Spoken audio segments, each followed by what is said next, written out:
interrupt the honourable member. His time has expired. Point of order, Lees-Galloway. Mr Speaker, I seek leave to table a document titled Representation versus Stability, the 5% Threshold in MMP, written by one Christopher Bishop, which advocates for removing the party vote threshold. No. I'm sure everyone who wants to know Mr Bishop's views will probably be able to find that. So I'm calling. No, I'm calling. The matter's finished.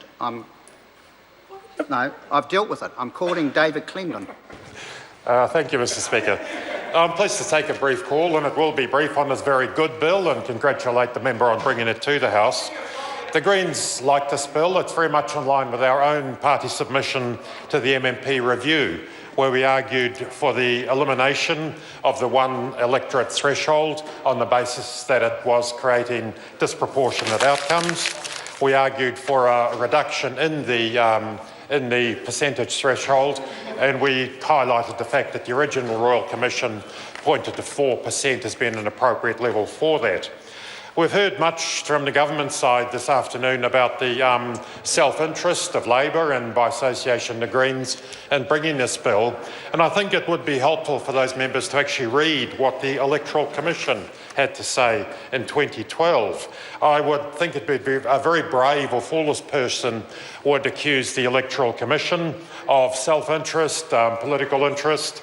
They said that the party vote threshold, a mechanism for achieving the competing objectives of proportionality on one hand and stable and effective governments on the other.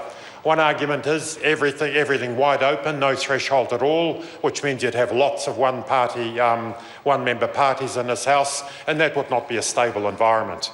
The Commission went on to say at 5%, it is higher, the percentage that is higher than it needs to be to strike the right balance.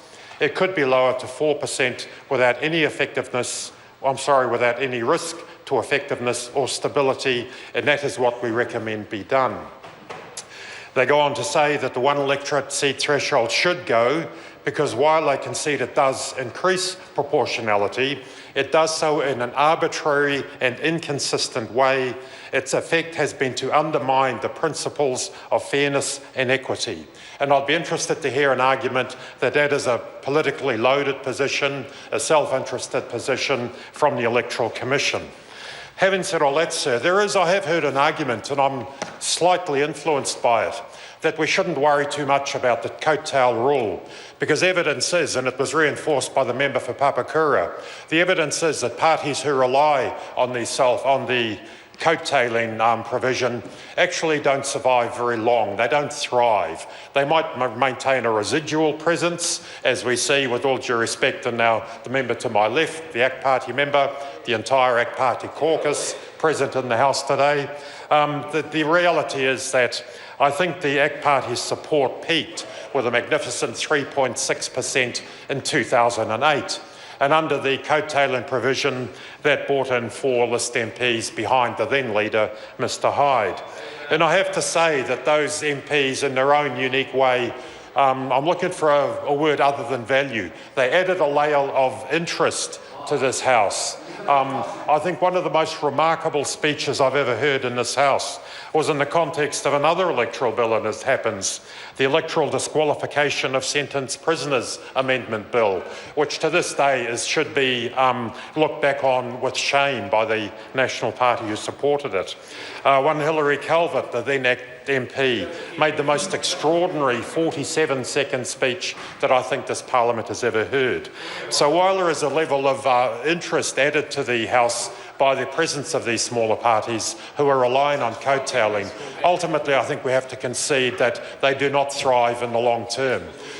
However, the reality is that we need to get the best possible outcomes. I'm sorry to interrupt the honourable member. The time has come for me to leave the chair for the dinner break. This debate is interrupted, and I shall resume the chair at 7:30.